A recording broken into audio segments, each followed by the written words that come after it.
con la segunda presentación. Adelante. Muchas gracias y un fuerte aplauso para nuestro expositor del Hospital del Norte del Alto de La Paz. Bien, entonces vamos a continuar después de esa brillante exposición. Vamos a ahora escuchar a la doctora Sandra Jimena Olaya Garay. Es una presentación virtual. Ella se va a dirigir desde el país de Colombia. Ella es especialista en medicina crítica y cuidados intensivos, especialista en ginecología y obstetricia, profesora de la Universidad de Manizales, Colombia. Nos va a hablar sobre el tema sepsis en obstetricia, un enemigo real. Buenos días, ¿me escuchan? Sí, la escuchamos. Bueno, muy buenos días para todos, un saludo muy especial a toda la mesa directiva, a los organizadores de este gran evento, un saludo también muy especial a mi amigo Antonio, que acaba de hacer una presentación muy buena, y felicitarlos porque definitivamente este tipo de acciones es lo que va a demostrar los panoramas a nivel latinoamericano. Hoy quiero compartir con ustedes esta conferencia, es una conferencia sobre sepsis y vamos a empezar a ver diferentes puntos importantes sobre la sepsis. Quiero compartirles, esta es la tasa de mortalidad en Colombia. Ustedes evalúan, ven una disminución muy importante desde el 2004, que teníamos una tasa de mortalidad de 70 por 100.000 nacidos vivos, hasta el 2019, que nos llegó el COVID-19. Vemos que en el 2019 se pudo bajar casi a 45 por 100.000 nacidos vivos, pero lastimosamente para el 2022 se borró todo ese trabajo que se había hecho previamente y volvimos nuevamente a unas tasas de mortalidad muy altas. Casi volvimos nuevamente o retrocedimos 20 años en el manejo. Actualmente para el 2023 ya esto ha bajado muchísimo y casi que volvemos a quedar a los niveles del 2019. Pero siempre nos hace preguntar por qué ocurre esto, qué es lo que ocurre, por qué los sistemas de salud son tan débiles que frente a una emergencia como esta no estamos preparados y no se genera un verdadero impacto. Entonces, vemos que dentro de los fenómenos de morimortalidad materna tenemos los diferentes aspectos y de ellos la sepsis es uno de los más importantes. ¿Por qué una paciente séptica puede llegar a generar este proceso infeccioso, una paciente embarazada? Tenemos 4 puntos importantes: las infecciones que pueden estar relacionadas con el embarazo, que solamente les da a las pacientes embarazadas, como es la coriomionitis, la mastitis, la endometritis. Si tú no estás embarazada no te va a dar eso.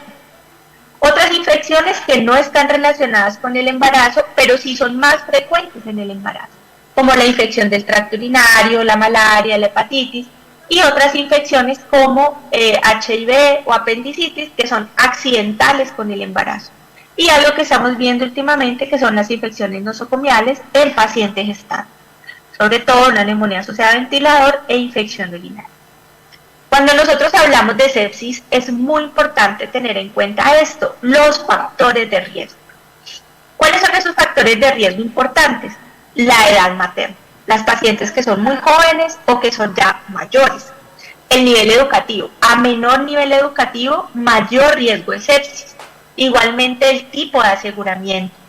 Otro punto importante es la raza negra y las pacientes indígenas, como las primigestantes, pacientes con embarazos gemelares, y la presentación de hemorragia postparto.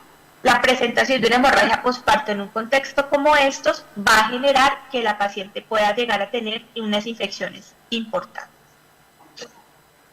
¿Cuáles otros factores de riesgo están?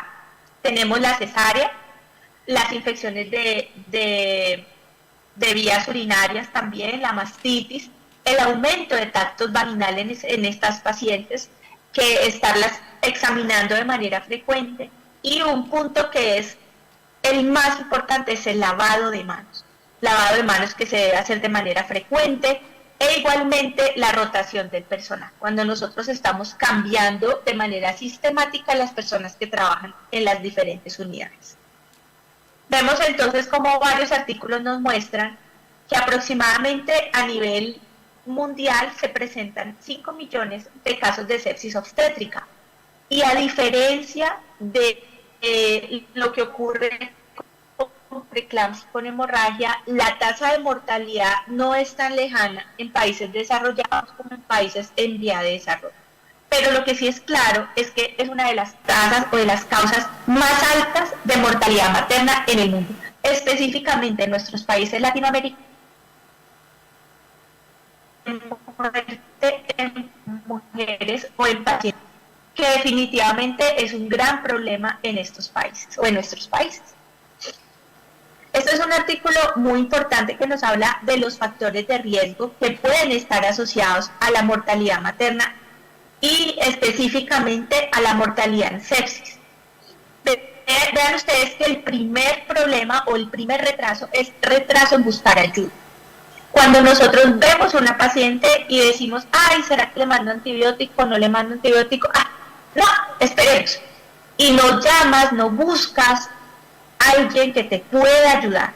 O cuando tenemos una paciente que está en un espacio que no tiene todavía, no está con toda la cantidad de la enfermedad o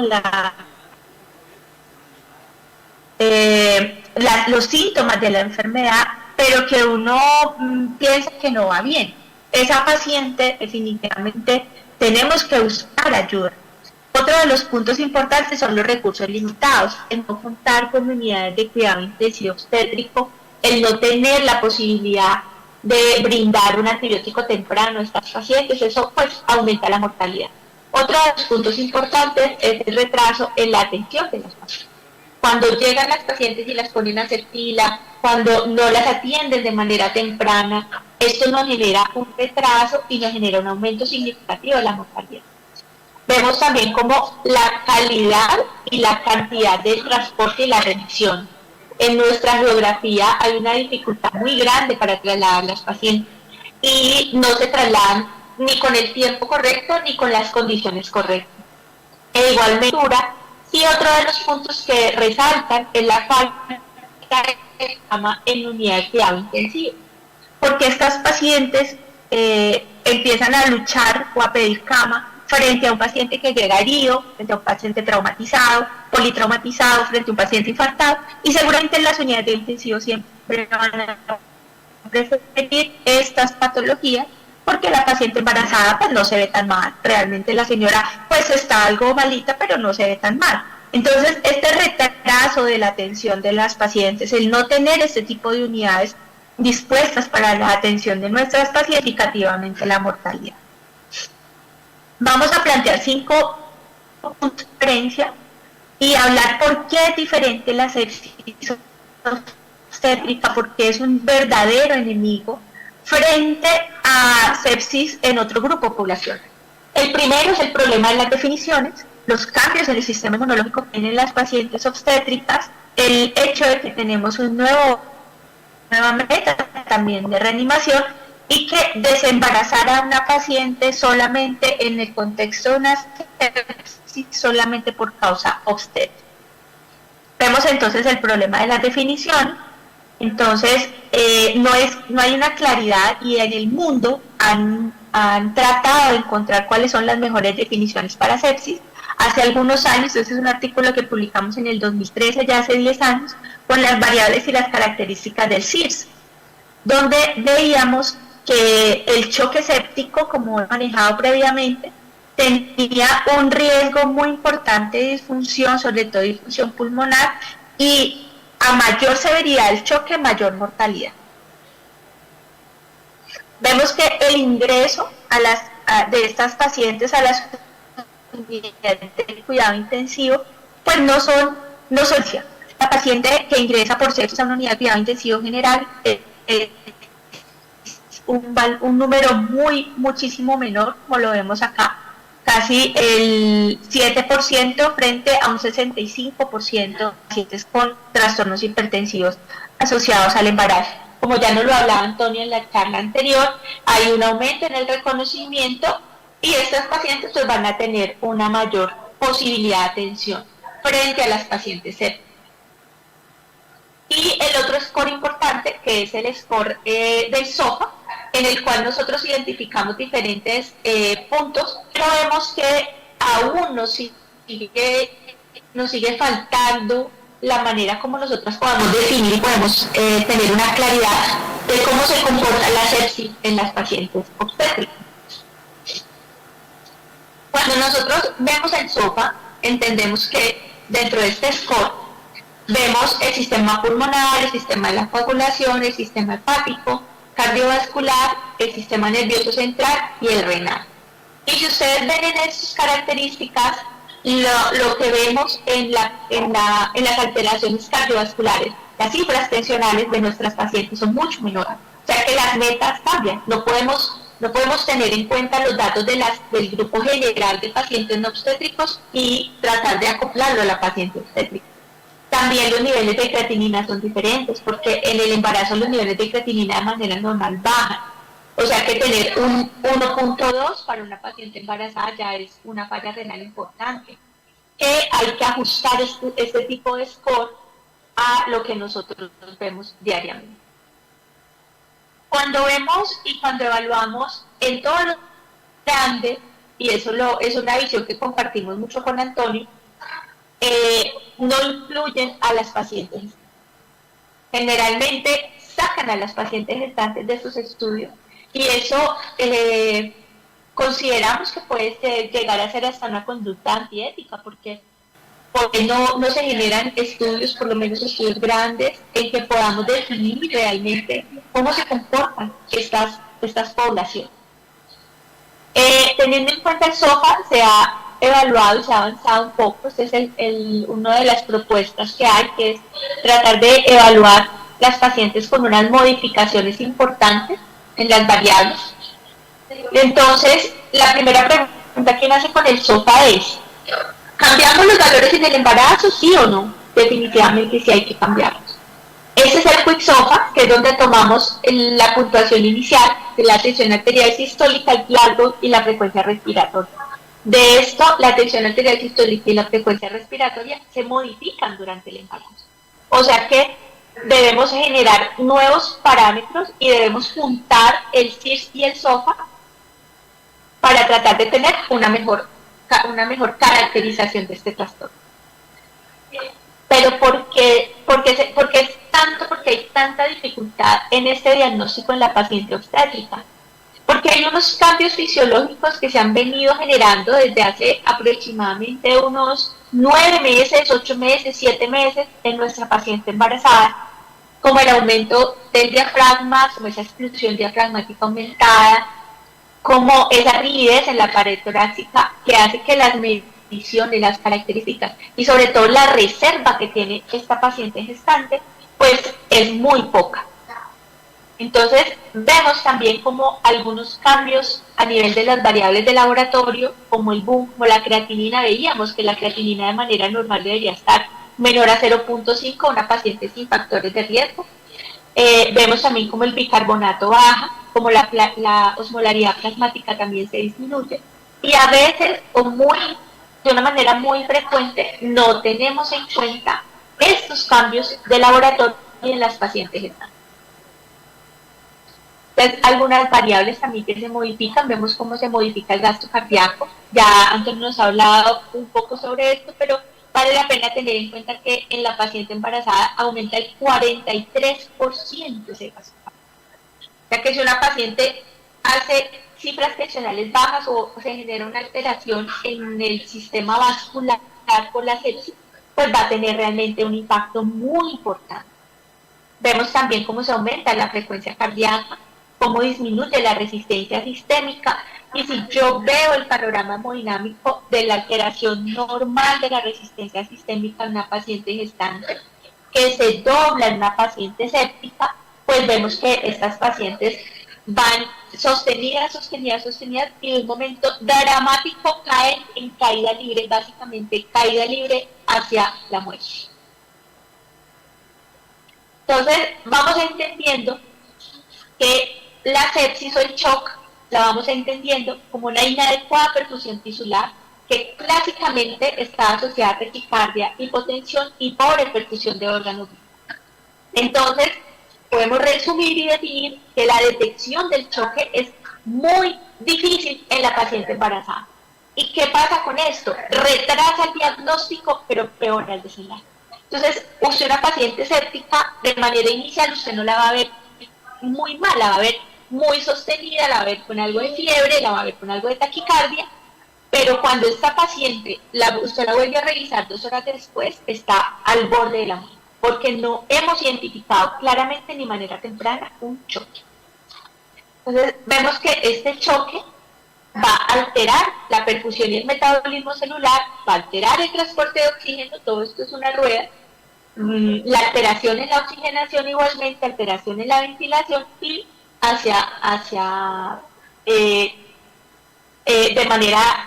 se repite de una manera sistemática. Entonces se baja la ventilación, se altera la oxigenación, se genera una alteración en el transporte y vamos a terminar con una muerte celular programada.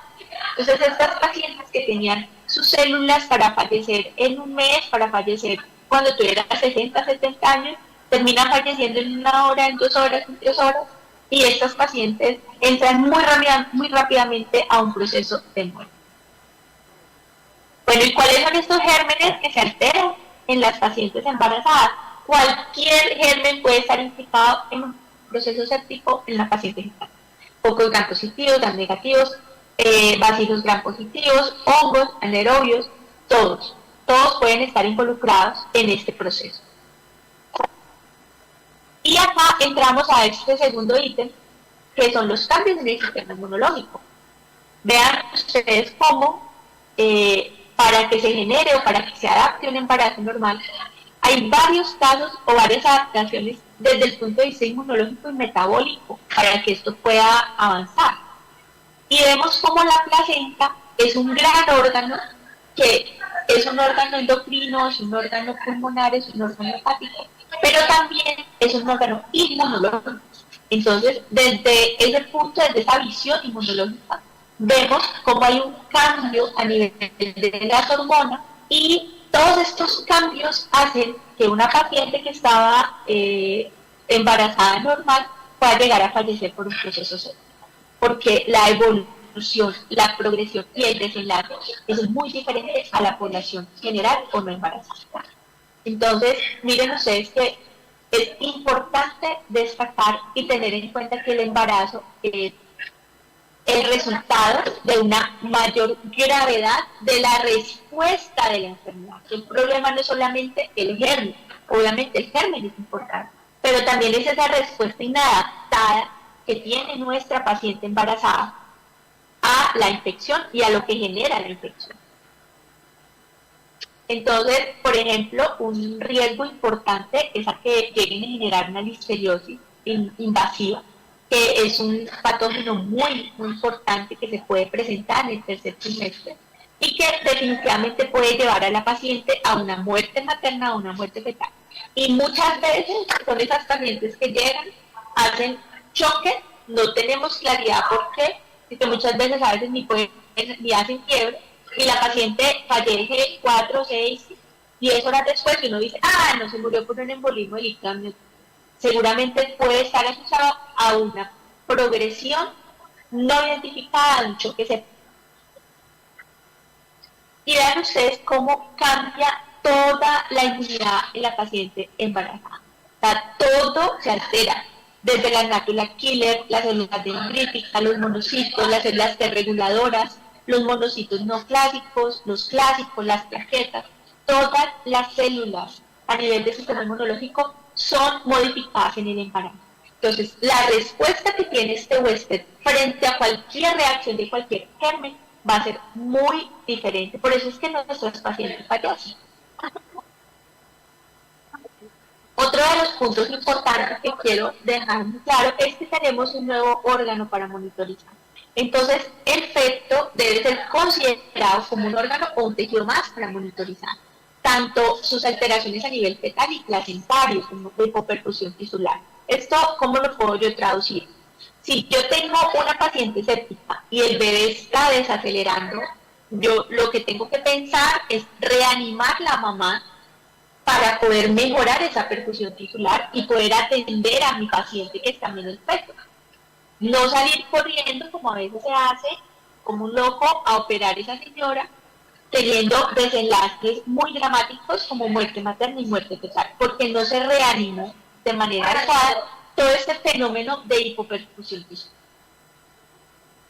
Miren esto tan interesante, está la oxigenación y el paso de oxígeno que se da de la madre al feto.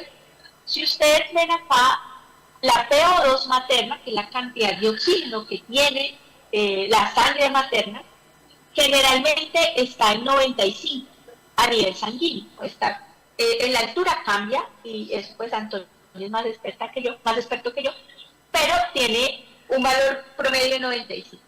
Para que al feto le llegue 30 de PO2, yo necesito tener un 95 en la sangre. O sea que si yo tengo unos gases arteriales con una PO2 menor a 95, la cantidad de oxígeno que le está llegando a mi bebé es menor de 30. O sea que va a estar muy rápidamente en una hipoxia que si no resuelvo rápidamente va a terminar en muerte fetal. Y acá también está no solamente la PO2, vean acá una PO2 de 96 para una PO2 fetal de 33. No solamente la cantidad de oxígeno que yo le estoy aportando al feto, sino también el flujo sanguíneo fetal, que es lo que más se altera en un proceso séptico. Baja la resistencia vascular, la paciente se pone hipotensa entre shock y la velocidad de flujo sanguíneo disminuye. Entonces la cantidad de oxígeno está disminuida por los dos lados. Por eso hay que reanimarla muy rápidamente y siempre vigilar que esa perfusión sea adecuada para la mamá y para el bebé. Una nueva meta de reanimación, entonces tenemos en cuenta la reanimación inicial de sepsis. Según la campaña Sobreviviendo a la Sepsis, se debe iniciar de manera inmediata. Tenemos una ASA de 1 hora. Tenemos que medir un tiempo cero, un tiempo de presentación de la enfermedad, que puede ser en el triaje, en sala de partos, en UCI, donde yo identifique que mi paciente está en choque séptico. ¿Y qué hacemos? Medimos niveles de lactato, volvemos a hacer una nueva medición si está menor a 2. Hacemos cultivos tempranos antes de la administración de antibiótico y empezamos con antibióticos de amplio espectro. Para la paciente embarazada que tiene una infección adquirida en la comunidad, pues no es tan importante utilizar antibióticos de muy amplio espectro como meropenem o vancomicina, sino que lo podemos ajustar a nuestra flora local. Una rápida administración de cristaloides, no inundar a las pacientes, bolos de 300 o 500 y vasopresores. Vasopresores que se pueden iniciar en el área periférica. Que no es necesario pasar un catéter venoso central para iniciar vasopresores. Usted puede formular y pasarlo por vía periférica y rápidamente remitir a un centro mayor. Hay algunas publicaciones que nos hablan que hasta 24 horas podría estar, en promedio no dejarlo más de 6 horas, pero de manera en un código, en una situación que lo amerita, se puede iniciar para tratar de mantener una presión arterial media mayor a 65, por lo menos mayor a 60 en la paciente embarazada. Vemos cómo hacemos un seguimiento en esa vigilancia, usamos los vasopresores, si no llegamos a restaurar las metas con esa hipovolemia, y hay que tener en cuenta también la población indígena, la talla, el peso. Ustedes tienen más experiencia que yo en su población y ven que no todas las pacientes deben tener las mismas metas, y hacia eso pues sería muy bueno poder hacer estudios y publicar y hacer cosas más interesantes. Pero el foco de todo esto es mejorar la perfusión. Ya lo hacemos en UCI, ¿cómo lo hacemos? Soporte ventilatorio, soporte inotrópico, soporte renal y soporte metabólico. Y el último punto que quiero hablar con ustedes, que es desembarazar por causa obstétrica. Entonces vemos cómo, ese es un artículo súper lindo, porque todos tenemos en el imaginario, desembarácela, que yo después, mejor dicho, ahí sí la atiendo. No. Desembarácela, que definitivamente yo la desembarazo y ya es otra paciente y la paciente mejor. ¿Qué el problema ahí es el bebé? Pues mire que este artículo nos dice que no. Ese es un estudio súper lindo que hicieron la medición de la mecánica ventilatoria de una paciente entubada séptica y miraron los puntos importantes. Entonces dijeron, bueno, vamos a medir la presión inspirada antes y después. Ven, ¿qué midieron? Midieron el volumen corriente, que el volumen corriente bajó en esta paciente después del parto. Si ven ustedes, la presión pico pasa de 44 a 48, o sea que se pone mucho más alta, mucho más difícil la ventilación, la plató sube de 41 a 42, la ventilación minuto baja y la compliance estática disminuye. O sea que parecería que para una paciente que no es preeclántica, estamos sacando las pacientes preeclánticas, estamos hablando solo de pacientes sépticas, para estas pacientes sépticas que son llevadas a cesárea, parecería que su función pulmonar puede empeorar después de que son desembarazadas. Y eso es algo que puede ser lógico, porque todo ese volumen de sangre que tenía antes la perfusión placentaria, ¿hacia dónde se va? No se puede ir a las piernas, no se puede ir al cerebro, no se puede ir al abdomen, ¿hacia dónde se va? Hacia el pulmón. Y lo vemos en el manejo hemodinámico y la vigilancia. Otros puntos importantes, en pacientes sépticas y sobre todo en embarazadas, se puede generar esto que es la activación de la coagulación y tienen mucho mayor riesgo de hacer coagulopatía intravascular diseminada. Por eso las pacientes que hacen hemorragia obstétrica mayor pueden llegar a factores de coagulación y pueden unirse estas dos entidades y llevar a las pacientes definitivamente a la muerte. Vemos como hay algunas moléculas nuevas que se llaman los DAM, que son patrones moleculares asociados al daño, que influyen en la patogenia de la inflamación y en la trombogénesis. O sea que estas DAM pueden llegar a generar problemas a nivel de la hemodinamia y de la hemostasia materna, y eso lo estamos viendo, lo vimos en el COVID. Los pacientes con COVID sangraban más y generaban más problemas a nivel hematológico. Vemos como dentro de esta valoración siempre es muy importante tener en cuenta la valoración del fibrinógeno, de los tiempos y evaluar también la activación plaquetaria. Ya para ir terminando, vemos esto que es el focus en el embarazo, la importancia de generar protocolos de evaluación ginecobstétrica de los diferentes escenarios, protocolos a nivel de preeclampsia, a nivel de sepsis, y esta que es una publicación hecha por el doctor Antonio Virués, que me precedió en la presentación, donde se plantea un modelo ecográfico para vigilancia también y evaluación de la progresión de la severidad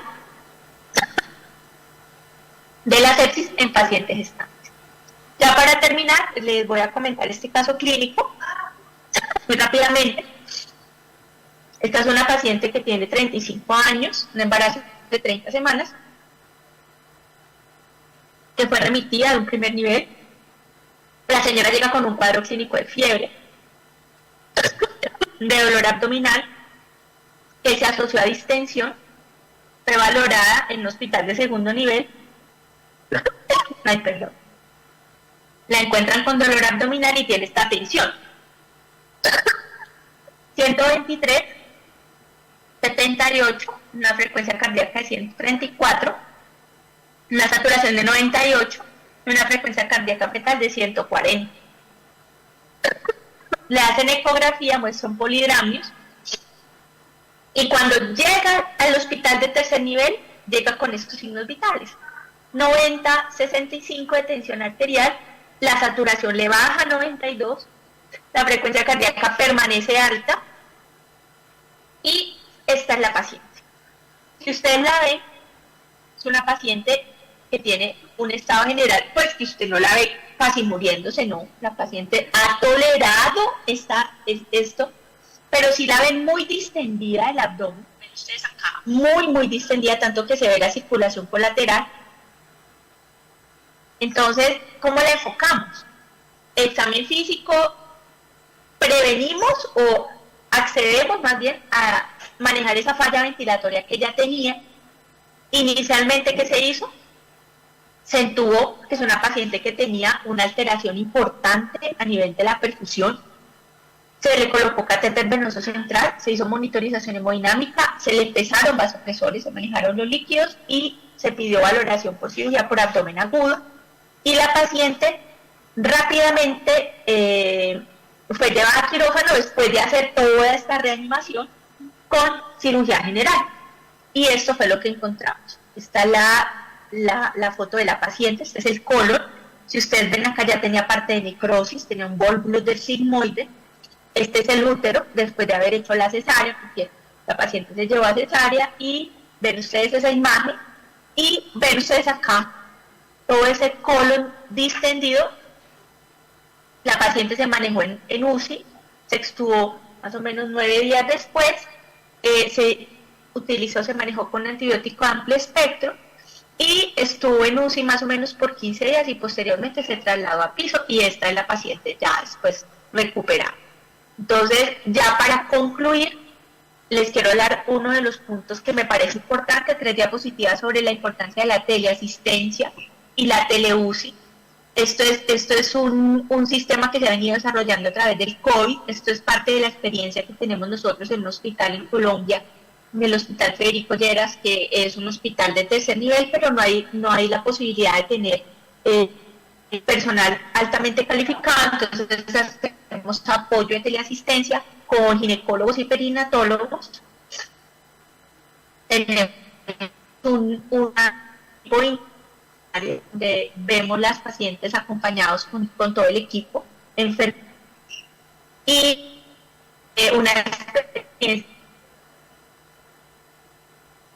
de pandemia. Ingresaron en el 2021 26 pacientes entubadas, las manejamos por teleasistencia, 45% con SRA severo, y no falleció ninguna paciente en esta unidad, una unidad de 8 camas que la manejamos pues de manera conjunta con otras 2 colegas.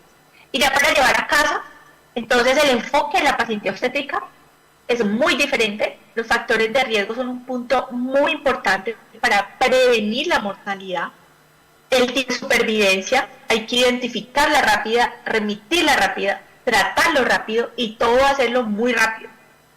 El manejo temprano de antibióticos y los cultivos, y la teleasistencia es una buena alternativa en el manejo de la sepsis obstétrica. Ya para terminar, muchas gracias al comité organizador. A mí me encanta, creo que Bolivia da unos pasos gigantes en el desarrollo y en disminuir, en impactar en la salud materna. Esta es una oportunidad que tuve de ir al Alto y que tuve de compartir en La Paz. Definitivamente toda mi admiración, mi respeto y mi apoyo en lo que les pueda ayudar siempre. No sé si tengan preguntas o comentarios. Bien, agradecemos a la doctora Sandra Jimena Olaya y damos paso a una pregunta. ¿Alguna pregunta de alguno de ustedes? ¿O a la 1, a las 2 y a las 3? Bien, agradecemos, doctora, muchas gracias por sus conocimientos, un fuerte aplauso.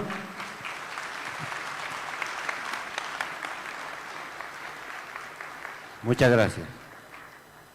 Bueno, muchas gracias y felicitaciones por este evento tan importante.